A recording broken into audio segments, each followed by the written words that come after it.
Good morning, everyone, and thank you for joining the Clallam EDC Coffee Chat, Coffee with Colleen. We are excited to have a colleague join us today, Emily Makings. She's with the Washington Research Council, that is a nonpartisan organization, business focused. Had the pleasure to listen to her presentation at a recent Washington Public Ports Association meeting. And she did an exceptional job. So we asked her to come do it again for us here on this forum. So with that, just a few housekeeping items very quickly. If you'll keep yourself on mute, and unless you'd like to ask a question, you can raise your hand and we'll call on you, or alternatively, you can put your question in the chat, and then I'll ask the question for you. So with that, Emily, please take it away. And thank you so much for joining us today. You're welcome. Thank you for having me. So you should be seeing my slides now, I hope. Yep, it Okay, looks great. great. So first of all, the Research Council, as you noted, we're nonpartisan. We're a nonprofit organization that provides economic research and policy analysis. We're supported by the business community in the state, and we really focus mainly on state budget sustainability and sound tax policy. Um, so let's move on. So today, I'll give a little budget context for the just kind of general budget context. Look at the revenue history for the state, the shortfall that we faced as a state last year and that we continue to face this year, the solution the legislature came up with last year, the outlook for 2026, and also a little bit about Governor Ferguson's proposal. Um, so to start off, this chart shows, or Washington has three separate budgets. The main event typically is the operating budget. It is $150 billion in the current biennium, which is 2025-27. That includes all funds. So the green portions of the bars here are state funds, blue is federal, and then gray is other. And that other can include things like higher education tuition, that sort of thing. But when people talk about the state budget, typically they're talking about the operating budget, and specifically they're talking about the budget for funds that are subject to the outlook or NGFO. So I've shown there's a segment of the green that is the NGFO or the funds subject to the outlook. That includes the general fund state plus three accounts that are dedicated to education spending. And it's those accounts that are subject to the four-year balanced budget requirement, which I'll talk about in the next slide. So that's where the shortfall is occurring in that subset of the total operating budget. So the NGFO is about $77.9 billion this biennium. So it's a little over half of total budgeted funds for the operating budget. Additionally, the state has a transportation budget and a capital budget. The transportation budget is $15.6 billion this biennium, and that funds roads, transportation infrastructure, public transit, and that the transportation budget includes both operating and capital spending. And then the capital budget is $7.6 billion this biennium, and that funds state buildings, other infrastructure. And both the capital and the transportation budgets involve state borrowing, which is subject to constitutional limits.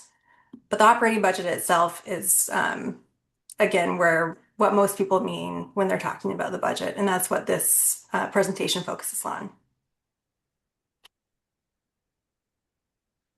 So I mentioned the four-year balanced budget requirement. Since 2012, state operating budgets have been required to balance over 4 years. So the legislature has to pass a biennial budget that leaves a positive ending balance in funds subject to the outlook, which again is the general fund plus the three accounts that are dedicated to education. The projected maintenance level of those appropriations, which is just the cost of continuing those appropriations into the next biennium adjusted for caseload and inflation changes. Though that estimated maintenance level cannot exceed available resources for the next biennium. So at the Research Council, we really like this policy.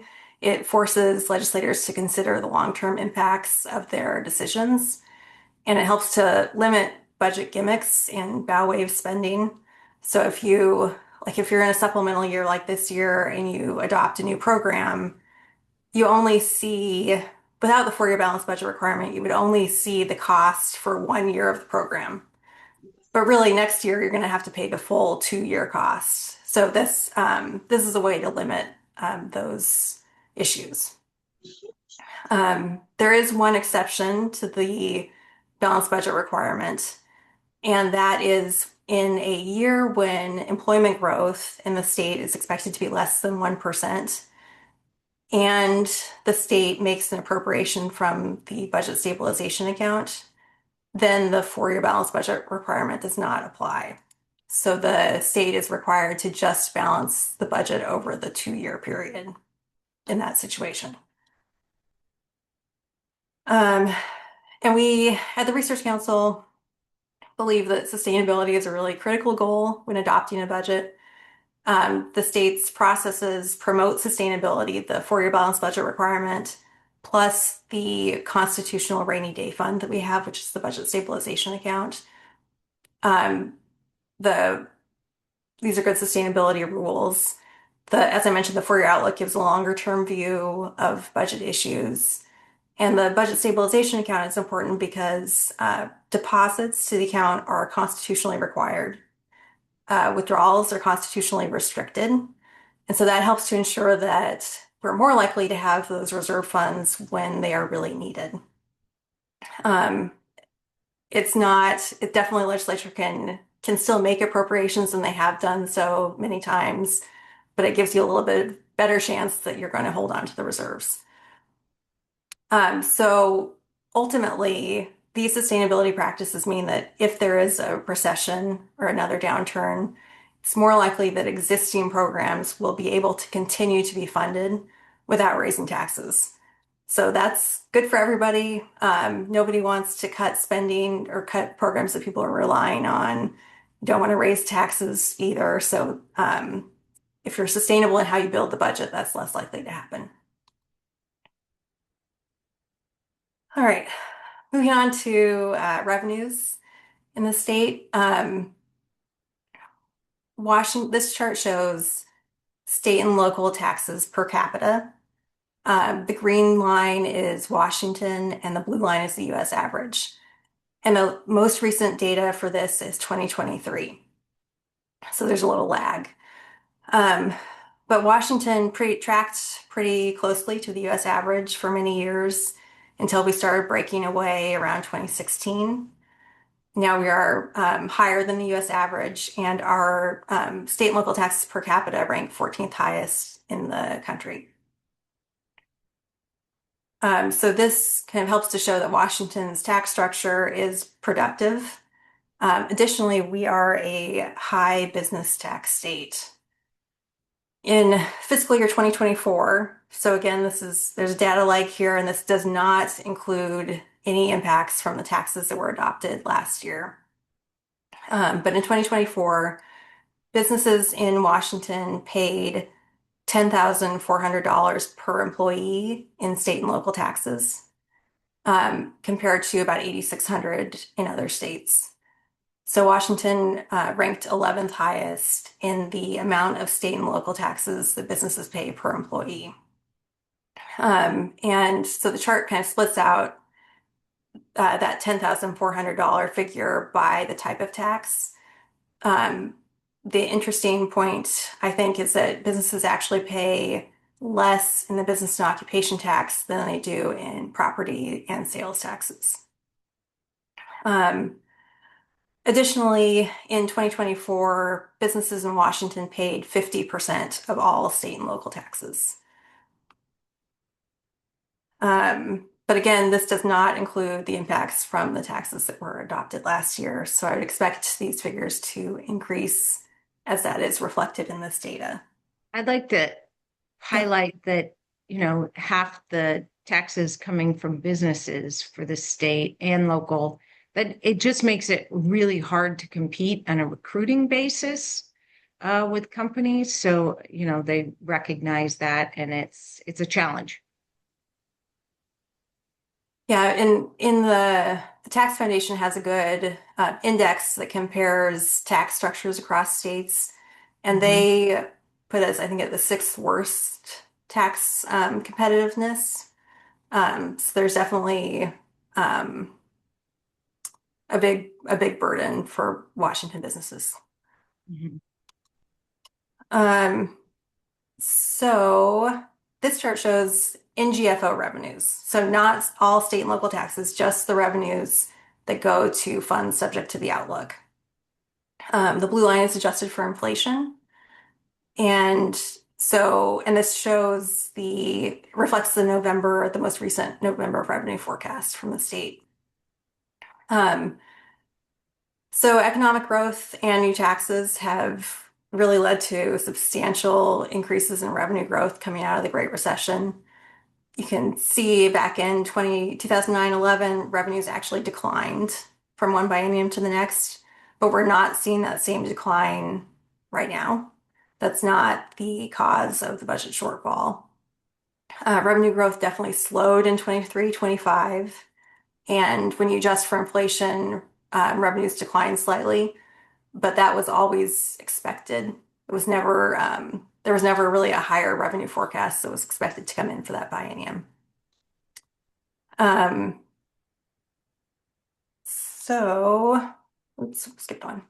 So, a Yeah, question for you, Emily. So, the last bar there is mhm. 27 to 29. Yeah. So, is that projected revenues that Yes, we'll have? Yeah. the revenues for both 25-27, which is the current biennium, and 27-29 are both the current forecast for those biennia. 2023-25 is actual revenues that came in. Okay. But 25-27, 27-29 are based on the official forecast from the state's Economic and Revenue Forecast Council. Thank you. And this reflects the new taxes that were adopted last year. That's all accounted for. So, when we hear about a $79 billion operating budget, that's just the NGFO portion of it. And the total is 150, and that's over a 2-year period or one? So for the 2-year period for 25-27, the total operating budget is $150 billion, but that includes all federal funds, for example. Okay. But actually the next slide actually might help a little bit. Again, so this is spending. So this is what they're talking about when you say the 79 billion. This Okay. chart shows NGFO spending. So this is the funds subject to the outlook part of the operating budget. Over time, the 25-27 number here on the far right is the enacted appropriations that were enacted last year for the biennium, which is Okay. And 77. and Yeah. again, NGFO stands for what? Funds subject to the outlook. It's actually technically stands for near general fund outlook, but Okay. so Thank you. this is the amounts that are required to be balanced over 4 years. Okay. So the enacted budget last year is 77.9 billion.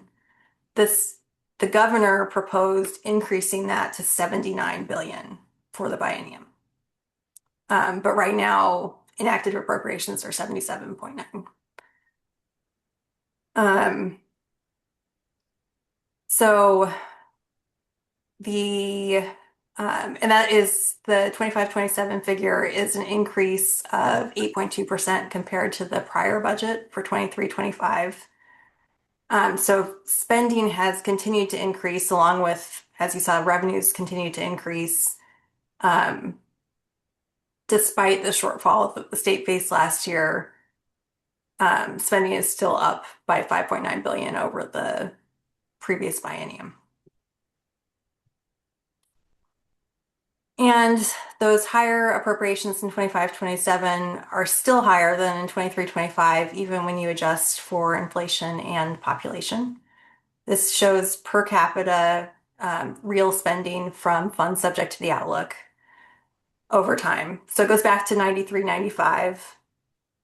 And the kind of the slope of the line is fairly flat, growing kind of slowly until the Great Recession, and then it drops down, and then it shoots up after the Great Recession.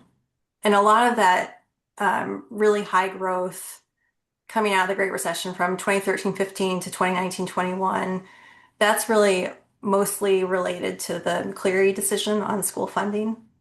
So the state Supreme Court required the state to put substantial amounts of funding into K-12, and they did that, and that's why the per capita amount jumps up so much. But since 2019-21, that same slope, growth slope, has continued up, and that's not related to the McCleary decision. That's other things the legislature decided they wanted to fund. And so the growth of the per capita spending slowed in 25-27, but it is still an increase over 23-25. Okay, so this is kind of indicating the root of the problem that the legislature faced last year. Um, in this shows NGFO spending and revenues. Spending is in green and the revenues are blue. In the 23-25 last biennium is the amount on the far right. When the legislature adopted the 2024 supplemental, they appropriated, the appropriations level was $5.5 billion higher than forecasted revenues. And so it's this difference between appropriations and revenues that kind of set the stage for the 2025-27 problem. Because the legislature had increased appropriations by 15.8% when revenues were expected to increase by just 3.5%. The budget in 2024 did balance over 4 years. They were able to do that because they had a really extraordinarily high beginning fund balance, and they used reserve funds. So they used one-time funding to cover the higher level of appropriations that they adopted.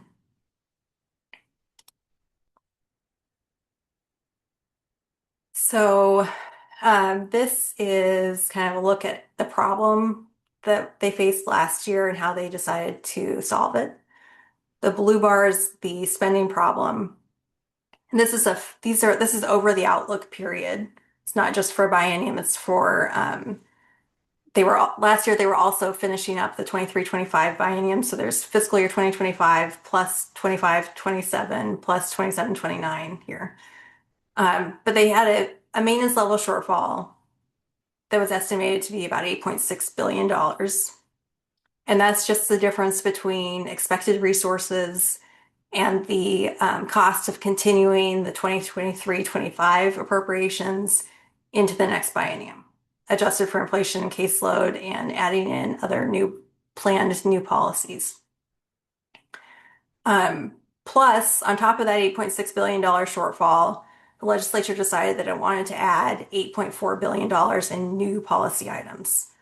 So that was the kind of the scope of the issue they were trying to address. What kind Yeah. of programs were that, the new policy increases? A lot of it is employee compensation. There were, oh boy, it's been a while now since I looked back at that, but there was just across government, there were a lot of new items. There was, the $100 million for police law enforcement grants. I'm blanking on good examples, but there was just a lot of stuff included, and a lot of it was for compensation items. Okay, thank you. Um, So the new policy increases, and then solve the problem, they did find about $7 billion in cuts to the outlook, to the funds subject to the outlook. That included real program cuts, but it also includes shifts to other funds outside of the outlook or to user fees. It includes program delays. For example, they delayed the Fair Start for Kids Act childcare funding outside of the budget outlook window. Um, and the savings amount includes a lot of like general administrative reductions to agencies. In addition to that, they transferred $795 million from other funds into the NGFO, and they also assumed higher reversions than normal. And reversions are appropriations that are not ultimately spent. So when the state does a balance sheet, it assumes that a certain amount of appropriations are just not going to be spent, and it uses that to help balance the budget. So they assumed a higher level than normal, and that helped them balance things. Um, so those items together would have covered the maintenance level shortfall. But to fund the new policy increases, they needed to adopt new taxes. And so that's what they did. So, Emily, there's a question in the chat. Is these cuts included CTE programs and other educational programs like those? Is that correct? There were definitely cuts to education. The Not to basic education. The state did not. States required not to cut basic education pursuant to the Supreme Court decision, but they are allowed to cut other education programs. Um, there were a lot of cuts to higher education. And then within K-12, there were also cuts like to transition to kindergarten programs, various cuts. Um, so, well, here's kind of a look. This is kind of too broad to get to those questions. I should have brought a list of specifics, but this shows the net policy changes over the 5-year outlook period by budget area. So like the legislative agencies, they had net policy changes of minus $34 million. DSHS, Social and Health Services, they had policy changes of minus $979 million. K-12 actually did increase over the period, but that's the net change. So there were increases and decreases both. Um, but effectively, the 2025 budget shifted spending from what had been the priority to employee compensation. They increased compensation for employees and for non-employees who bargain with the state by $3 billion over the outlook period. But then when you add up all of the other net policy changes, they declined by $1.58 billion across all budget areas. And then ultimately, the spending reductions were more than offset by the new policies. So spending increased overall, even though they found all of these budget cuts. Mm-hmm. So, like, what kind of things were cut in DSHS and DCYF? Let me, Department of well, Social and Human Services, and then Department yeah, of Children, Youth, and Families. yeah, Children, Youth, and Families is mostly delays in the Fair Start for Kids Act. Okay. A Okay. lot of that spending was moved into the future. Okay. Um, and I will, I think I have a slide in another presentation that I Oh, it's can, okay. well, Maybe at the end. yeah, maybe, okay, yeah. Thanks. Um, to get to more of the specifics there. In the meantime, we'll move on to the tax package that was adopted last year. Um, so the new spending, the new program increases was funded with a $9 billion tax package. And this included a big bill to increase business and occupation taxes by 5.5 billion over 4 years. A bill that applied the sales tax to many new services, added 2.7 billion, increases to capital gains taxes and estate taxes, and changes to some tax preferences. Um, and these new taxes increased revenues by 5% in 25-27 and by 7% in 27-9 compared to the previous revenue forecast. So these are really substantial increases. Additionally, they were really rushed through at the very last minute of session. Many of them were introduced in the last week, or they were materially changed in the last week. Some of the fiscal notes weren't available until after the legislature voted on the bills. So there's a lot of uncertainty about how some of these will be implemented and what the long-term or even short-term impacts might be. So a question, were they implemented like in 2026? Because why would the B&O tax increases be, 60% of what it is in 27 to 29, from 2 billion to 3.5 billion in 27 to 29? Yeah, that's another issue. A lot of the provisions begin at different points in time. Okay. So specifically the B&O one, there is a temporary surcharge for high income companies, and that's only effective, like that ends at the end of December 2029. Some of the provisions started October 1st of 2025, some start January 1st, 2026, some start January 1st, 2027.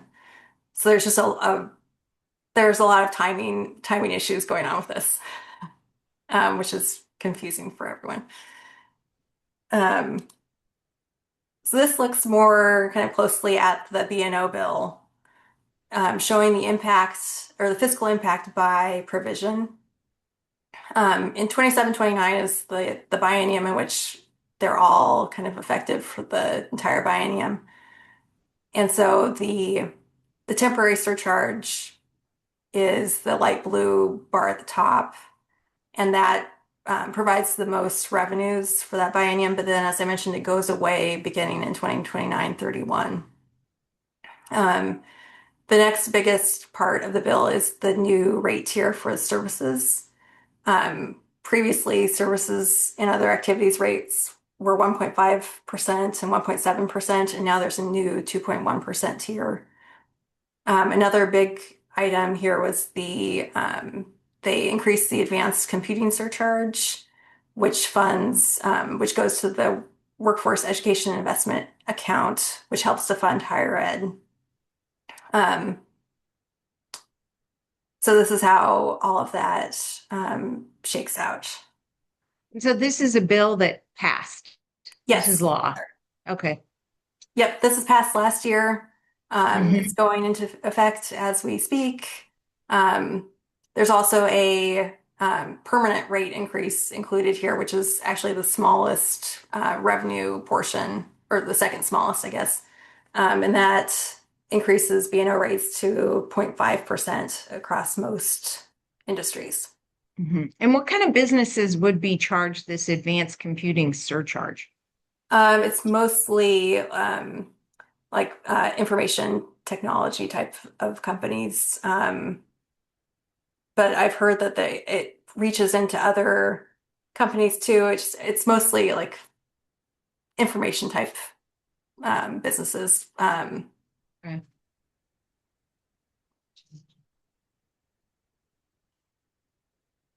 And then the other really big bill is the one that was adopted last year that extends the sales tax to new services. This one is kind of has even more uncertainties. There are a lot of legal and implementation issues with the bill that suggest that there will be a lot of changes made potentially this session. And so it's not clear how that will affect the revenue impacts. For example, now the sales tax applies to things like live presentations and digital advertising, a lot of new services. The digital advertising one is especially questionable, though, because the bill does not apply the sales tax to any other kind of advertising, just digital. And that seems to run afoul of the federal Internet Tax Freedom Act. So there is a court case right now that's ongoing challenging that portion of the bill. If it is found to be, if it is ultimately struck from the statute, then that would reduce the 4-year revenue impact of this bill by about $475 million. So we'll see what happens there. I've heard conflicting answers when I've asked about they say they are taxing live presentations. So, as an example, we have an annual gala and, we have a fee for the food and everything, and we do have a speaker that comes. Do we need to charge sales tax on that? Maybe. I am not the Department of Revenue, so I hesitate to answer for them. I mean, there are so many questions about how this is implemented and how DOR is going to interpret the issues. Plus, the legislature could very well act to make changes Mm. to who the sales tax actually applies to, or to clarify what they meant. Um, so I think that's still a pretty open question. Okay. But I would recommend asking DOR, I think, Yeah. if you have a specific. Okay. Um, so there were a number of just really immediate sustainability concerns that we had with the budget that was adopted last year. First, they left a really low ending fund balance. It was just $80 million in the current biennium. That would be low at any point since this is a $77 billion budget. But it was especially low given the general fiscal and economic uncertainty that the state is facing right now. They didn't leave very much buffer for problems, as Mhm. we're seeing again now this year. The budget only balanced because, as I mentioned, it assumed an unusually high level of reversions. So again, they're assuming that their appropriations are not actually going to be spent. Additionally, it relied on that tax package that was rushed through with very minimal oversight at the end of session. So we have a question in the chat. Are businesses reacting to this tax environment by leaving the state? Are you hearing about that? Um, I haven't heard specifically from any businesses saying that, but I think it's fair to assume that people are thinking that, certainly. And although taxes are not typically the only reason that a business or a family chooses to stay in a state, it is a factor. And I think that it could be, it could lead businesses to leave. But I think really the bigger problem is that it could prevent people from beginning businesses here. It could make entrepreneurs decide to choose a different state to start their business. And that would be a big long-term problem for our economy. Mhm. But I think it's Okay. too soon to say exactly how all that will shake out.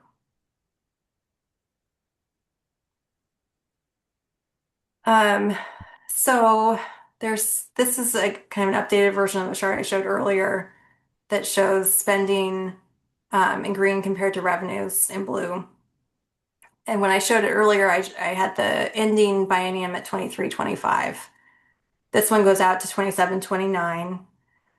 It reflects the new taxes that were adopted last year. So as I had mentioned, the 23-25 imbalance between spending and revenues was what led to the shortfall last year. And when they solved their problem, they did not bring appropriations back in line with revenues. So we still have this big gap between spending and revenues in 2025-27. And this is why we're facing another issue this year.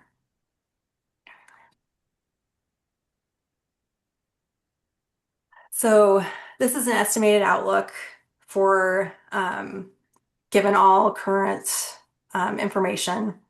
It reflects the enacted budgets from last year It reflects the changes to the revenue forecast since then, and it includes a preliminary maintenance level estimate. Again, that's the cost of continuing current appropriations, but adjusted for inflation and enrollment. And the preliminary maintenance level estimate is from the House Office of Program Research, which is their nonpartisan staff. So given all of that, it looks like the shortfall for the current biennium is $1.5 billion, and that grows to $4.3 billion over the 4-year period. However, this does not include any new policy items that the legislature will certainly want to do. Also, it does not include any backfill for the state liability account. You may have heard that at the end of 23-25, the liability account had a shortfall of more than $500 million, and the state chose not to address it last year. The governor's office estimates that the account will have a shortfall of $1.3 to $1.4 billion this biennium. So that is not, a lot of that funding would need to come, a backfill would need to come mostly from the NGFO, and that is not reflected in this outlook. So it'll be interesting to see how the legislature responds to that, because the liability account is how the state funds tort claims against itself. So when people sue the state and win an award, it's funded by kind of charges that each state pays into this account, and it is overdrawn. So that'll be an interesting thing to watch.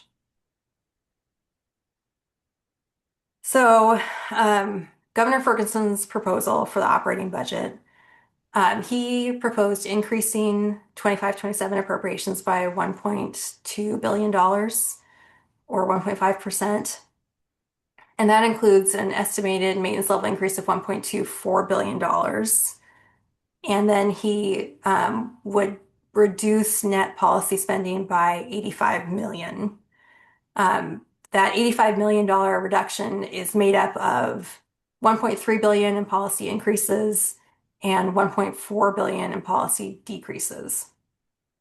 The increases that he includes include about $680 million for the state liability account. That's the biggest single thing that the governor would fund. And then the decreases, the biggest decrease is actually just a shift. The governor proposes shifting funding about $500 million for the working families tax credit from the general fund to the climate commitment account. That is an allowable use of the climate commitment account, which is funded from the carbon emissions allowance auction proceeds. However, that funding is really only available this biennium. So next biennium, the working families tax credit would need to be funded through the general fund again. Additionally, the governor's budget uses $880 million from the rainy day fund for just general ongoing spending. And he does not even try to balance the budget over 4 years. As I mentioned at the beginning, there is one exception to the requirement, and that is met this biennium. The Economic Revenue Forecast Council estimates that employment growth will be less than 1% this year. And then because the governor's budget makes an appropriation from the rainy day fund, that means that he does not have to balance over 4 years. However, this is just kind of deferring. This means that we're just deferring the pain until next biennium, because we know that there are a lot of big issues that the budget already doesn't balance. Plus, there will be other issues that come up.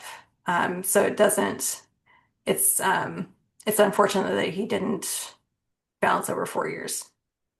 But we'll see what the legislature does. They don't have to follow his proposal in any way.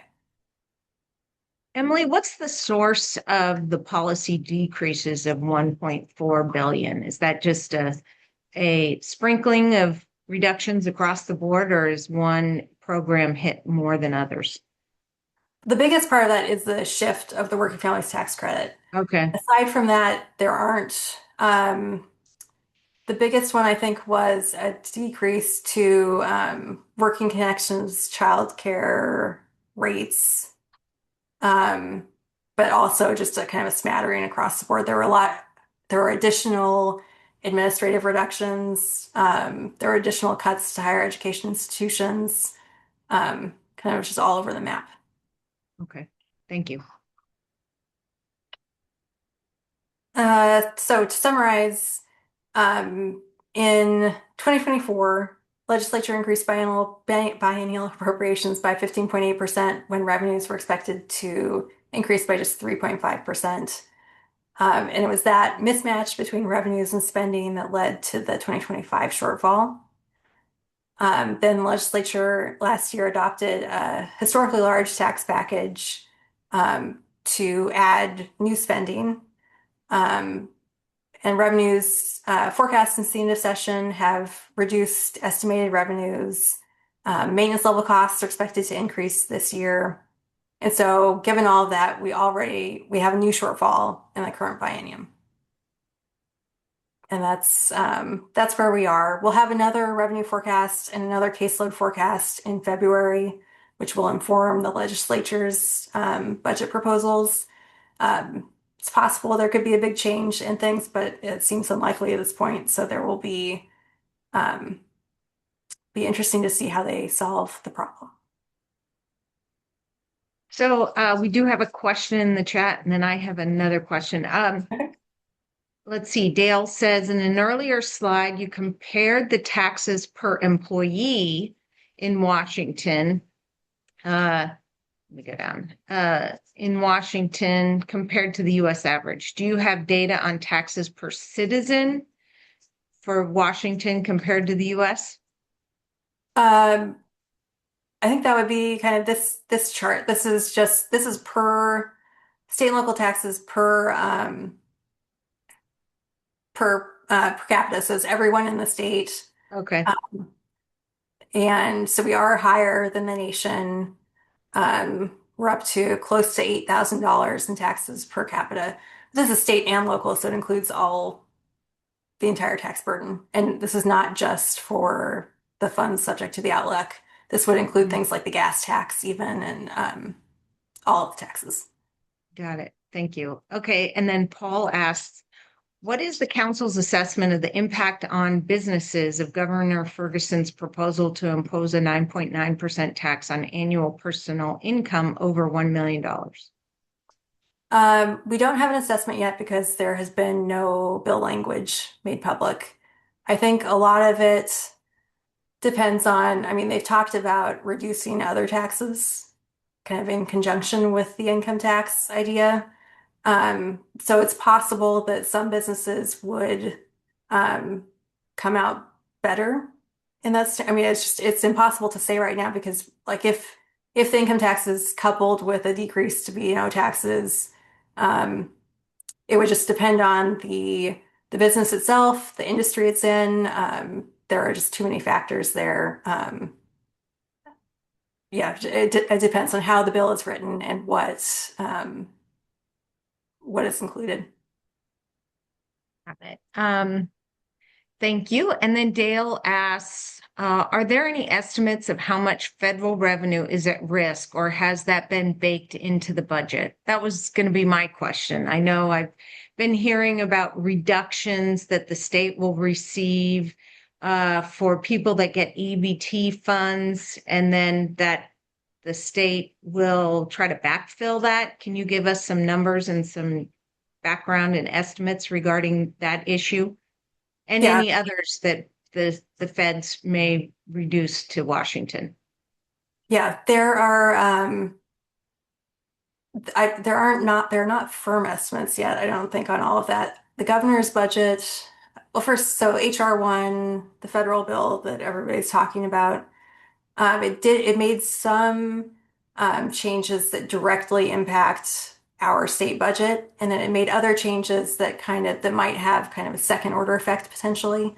the for SNAP for the food benefits, um, there are provisions in the federal bill that require the states to fund more of the administrative costs for the program. So that will just have to be funded by the state, and that will increase uh, our state funding. But then on the Medicaid side, there are things, the work requirements for the expansion population for Medicaid. Um, it's expected to result in um, people falling off the Medicaid rolls because they're not willing or able to comply with or to tell the program that they're working or doing something else in the community. Um, but that results in a caseload decrease for Washington State, so we wouldn't have to fund those those Medicaid caseloads. However, if the state then decides to provide healthcare coverage to those people who are no longer eligible for Medicaid, then that would be an additional cost to the state, but that's really a policy decision for the state to make. I, the governor's budget includes funding kind of on both those aspects of the changes. I have not yet gone through to kind of tabulate everything. Um, but it's, over $100 million.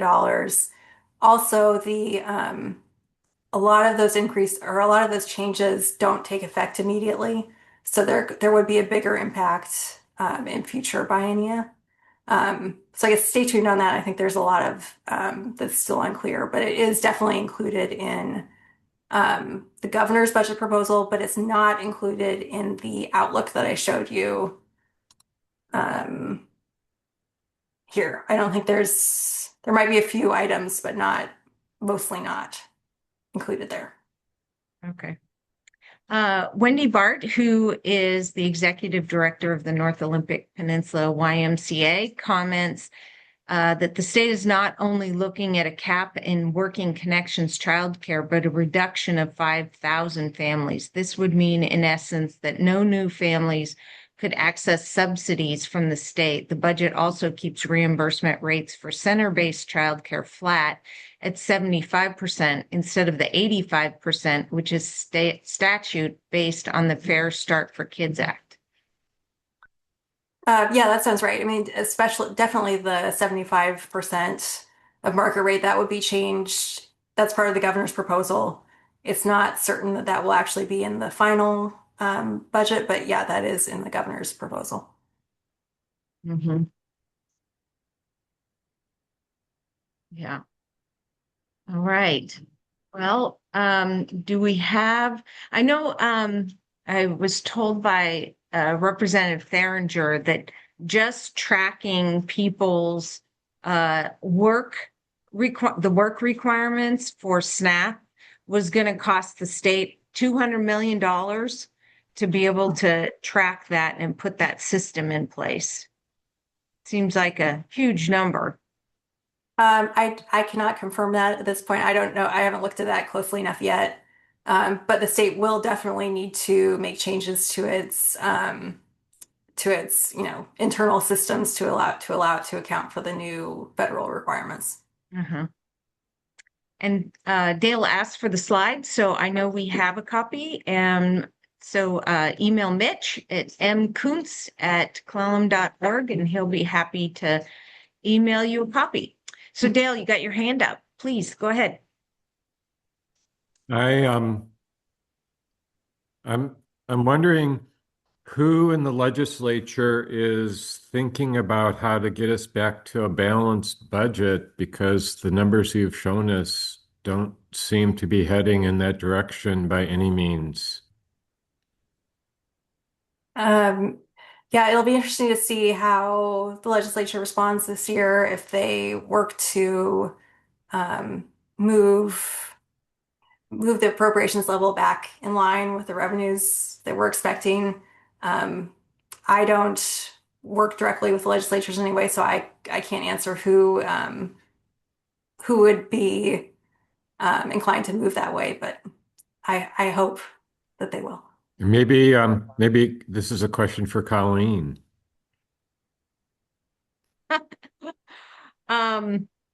Yeah, I am not really sure. I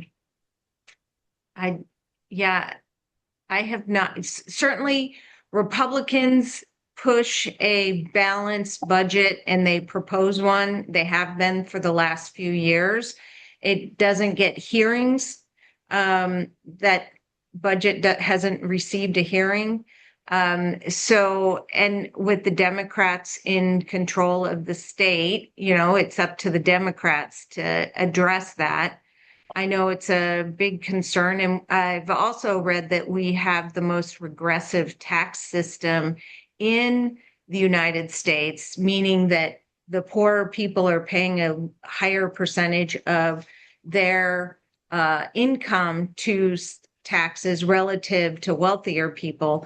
And I think a big part of the problem is that the state wants to provide these services, more services, that we are a blue state, but that our Constitution prevents us from having an income tax and everything has to be taxed at the same rate. And Emily, correct me if I'm stating something a little bit awry. But what I've heard from our legislators is that they're really stuck in that they want to tax wealthier people, but they can't because of a lack of an income tax. So they're taxing where they can, and that's now falling more and more so on businesses since they can't go after the wealthier people. And Emily, can you speak to that? Did I get that? Is that a fair assessment? Well, so the idea that we're the most regressive state in the nation comes from a report from a national group called ITEP, and I can't think what the acronym stands for right now, but we've since moved up in the rankings, so we're not the worst anymore apparently, but um, we have a lot of kind of quibbles with their methodology for that. But I think that the important thing to consider is that um, it's important to look at how low income, like it doesn't look at how progressive the entire tax structure is. Like the federal tax structure is highly progressive. So when you factor that in, all states have progressive tax structures. Um, but I mean, that's really a huge topic for another day. But I think for me, the important thing is that regardless of revenues have continued to increase for the state. And regardless, the legislature has still chosen to appropriate more than they're getting in tax revenues. So for me, the question when we're looking at increasing more taxes, just because you have an income tax doesn't mean that they are going to budget within the new revenues. It's kind of two separate topics. And so it's not a panacea, I don't think. Although, I mean, it could make improvements to tax structure. I don't know. It depends on how how it all shakes out. Which state has the highest tax per capita? I saw we were ranked 14th, Oh, but which state is the high? I'd be curious. I'm guessing California or maybe Hawaii. New York. that's a good question. I don't remember off the top of my head. But yeah, it's probably or one of the north, like Massachusetts, maybe. I don't remember. Okay, I can email you after this. thank you. So did anyone else have any further questions for Emily? Okay, not hearing any. Thank you, everyone, for joining us. We really appreciate your time. And yeah, we know I wouldn't want to be a legislator right now. These are not, once a program gets funded, cutting it, that's not a fun thing to undertake. And so yeah, they have their work cut out for them, but I think we do need to get into a space where our revenues are sustainable and our expenses and our spending is below that. So which is not a fun place to be in. And I think during the COVID years, we were getting more and more revenues from the feds. And so we got into a spending trend. Exactly. And that has to be undone. So, well, thank you again so much for joining us. And I just want to make sure, yep, great presentation. And Mitch can send you the slides if you'd like to get a copy of them. All right. Thank you, everyone, and have a great day. Thanks, Emily. Thank you. Bye. This recording will be on our website later today as well, if you want to share it. All right. Thank you. Thank you.